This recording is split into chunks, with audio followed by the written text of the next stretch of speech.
no police chief controlled by gambling syndicate.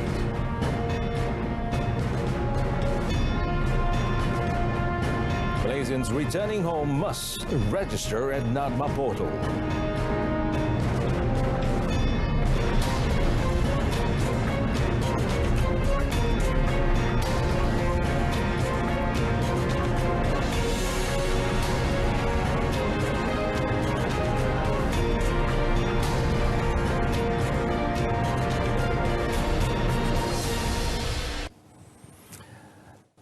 Good afternoon. Thanks for joining us. And you're watching Updates at Noon. And I am Muhammad Amin Carlos.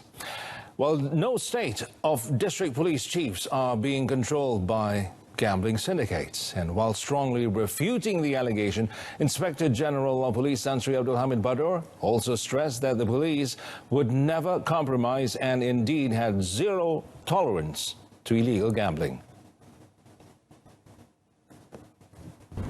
Saya mengambil pendekatan zero tolerance kepada judi. Tidak benar sama sekali bahawa saya sebagai Ketua Polis Negara telah dipegang oleh mana-mana sindiket ataupun kumpulan ataupun individu yang berkepentingan yang selama ini ataupun sebelum ini menjalankan kegiatan-kegiatan perjudian tanpa lesen ini tadi. Tidak, saya nafikan sekeras-kerasnya.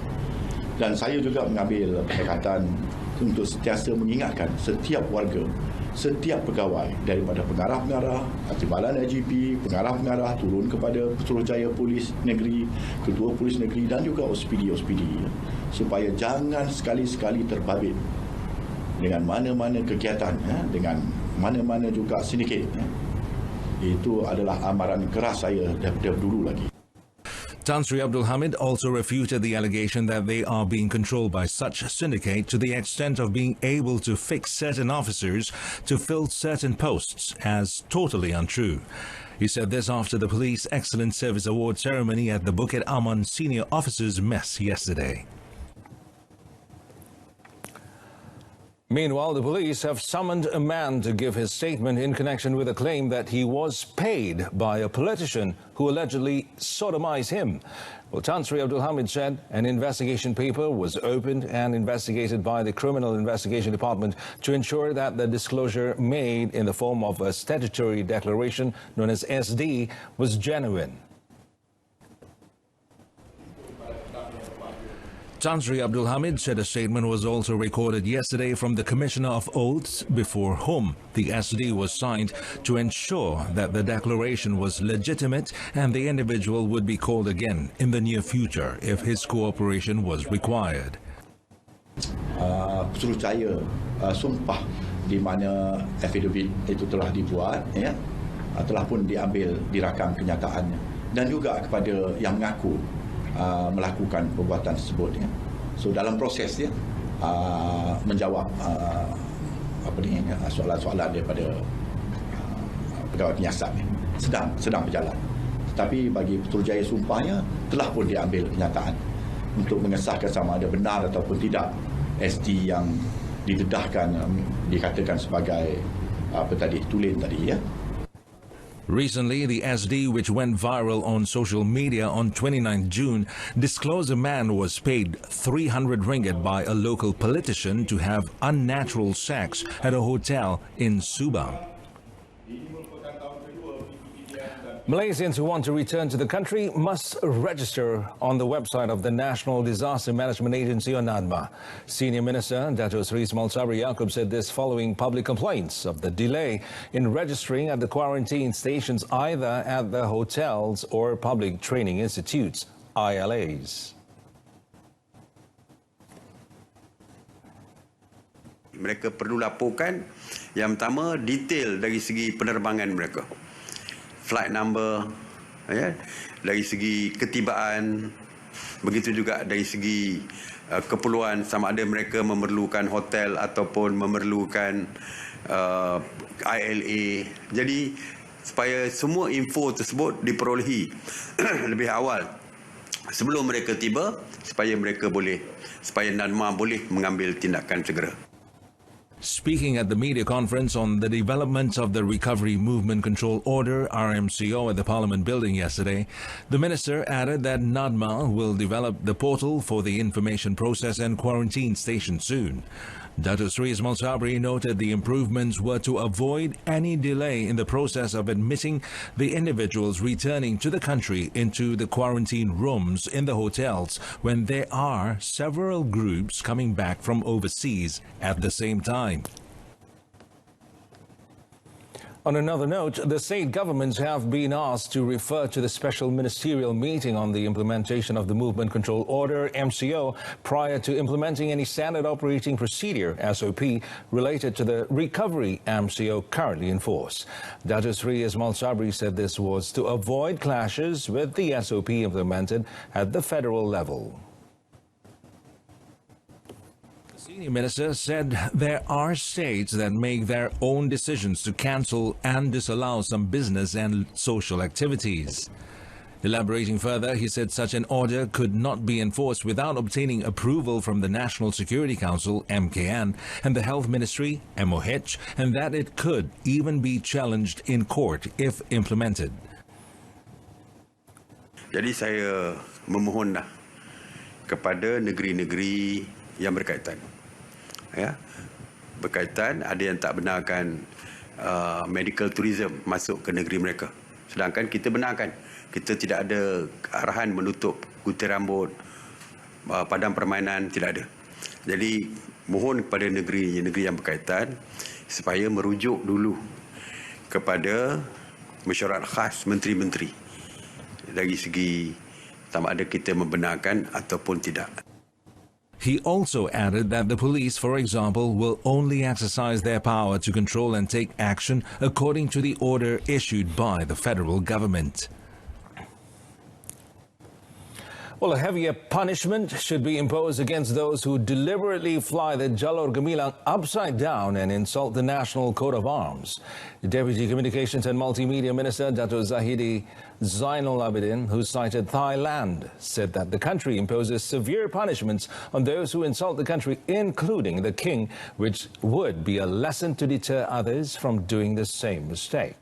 Well, commenting further on the matter, Dato Zahidi said those who fly the Jalur Gemilang upside down and insult the National Coat of Arms should be arrested and, if possible, stern action taken against them, because in other countries it is rare for people to insult the national flag and the coat of arms as well as the king.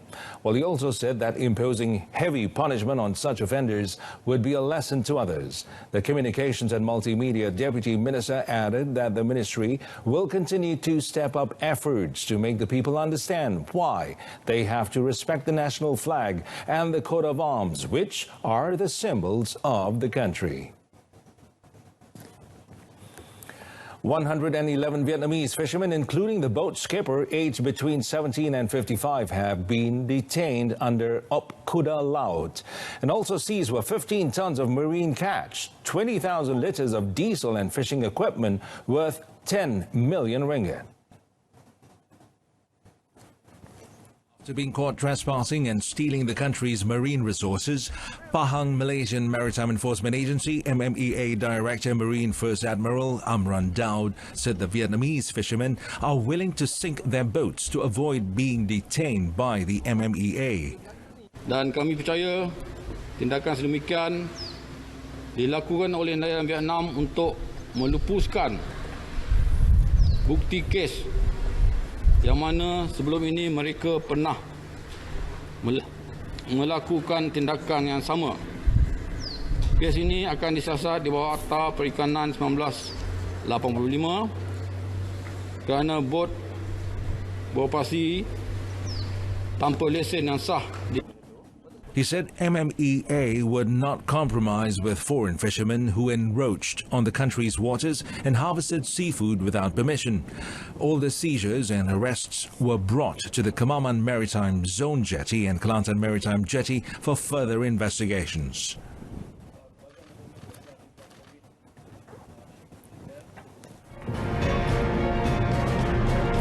Coming up, KPKT to compensate cancel 24 Prima projects.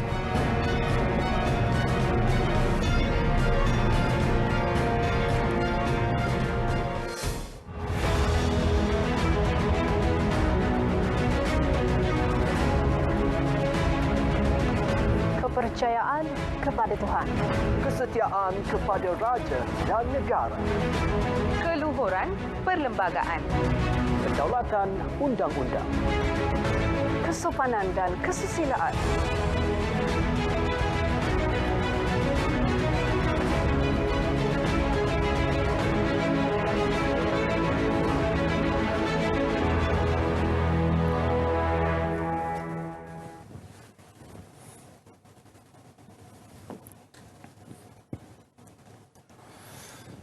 Welcome back. Barisan Nasional BN Chairman Datuk Seri Ahmad Zahid Hamidi said Sabah state election matters will be left entirely to the state party leadership. According to him, the matters include negotiations for the selection of candidates for all 73 state seats at stake in the election. Bagi pelaksanaan keputusan-keputusan, saya ingin memaklumkan beberapa langkah telah diambil seperti berikut. 1. Yang berhormat Datuk Seri Bong Mohtaradin selaku pengurusi BN Sabah dan pengurusi UMNO Sabah untuk mengetuai jentera BN Sabah dan UMNO Sabah bagi menghadapi PRN Sabah. Kedua, mengadakan rundingan untuk pembahagian kursi bersama-sama dengan parti-parti politik di Sabah. He said this at a press conference at Parliament Building yesterday. The Election Commission, EC, has set the Sabah state election to be held on 26 September and nomination on 12 September, while early voting is on 22nd September. The Housing and Local Government Ministry will pay compensation for the 24 development projects under Prima Corporation Malaysia, or Prima, that have been cancelled. Its Minister Zuraida Kamarudin said the compensation payment depends on the value of the land for the area involved. Tanah-tanah yang kurang baik, yang dari segi tidak tak strategik dan sebagainya, jauh dan sebagainya, tidak ada market, dan itu kita nak pulangkan balik ataupun kita memberi pampasan. Jadi 24 projek yang kita dapati tanah-tanahnya tidak produktif. Jadi yang itu kita batalkan projek. Explaining further, she said the approach is for Prima to reduce losses as the 24 projects will not make any profit. Earlier, Zuraida had informed that 24 Prima projects had been cancelled out of the total 94 projects. However, the remaining 70 would continue as planned.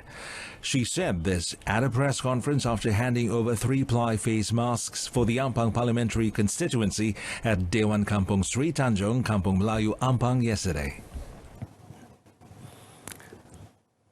Tenaga Nasional Berhad TNB is offering a special incentive to encourage commercial customers to light up their buildings and surrounding areas with decorative lighting in conjunction with the 63rd National Day.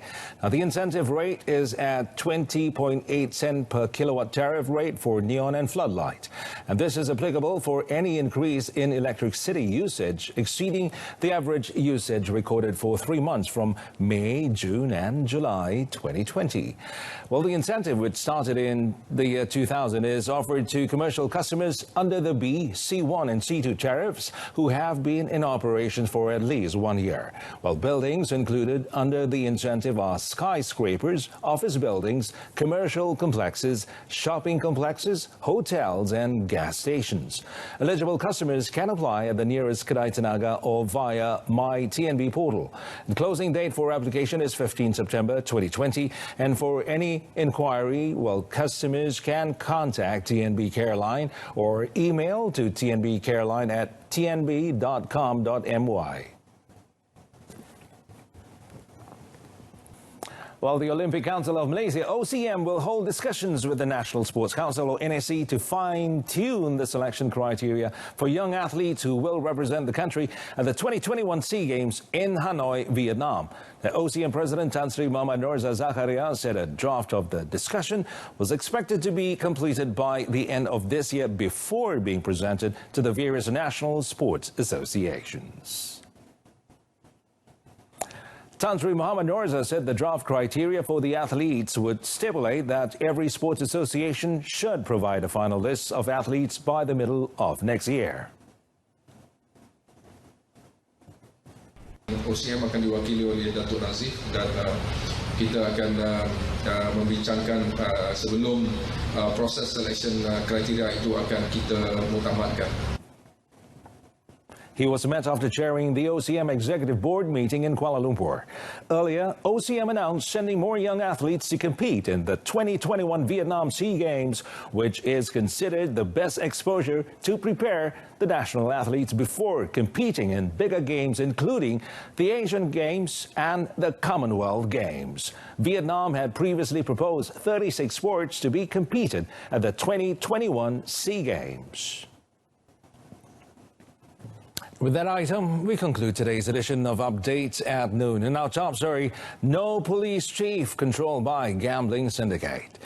Well, folks, do tune in to News at 10, coming up at 10 p.m. on Saluran Berita RTM on My Freeviews, channel 123. Well, you can also stream the news by surfing RTM's My Click. Well, thank you so much for joining us. I'm Mohammed Amin Carlos. Stay tuned to TV2. Bye for now.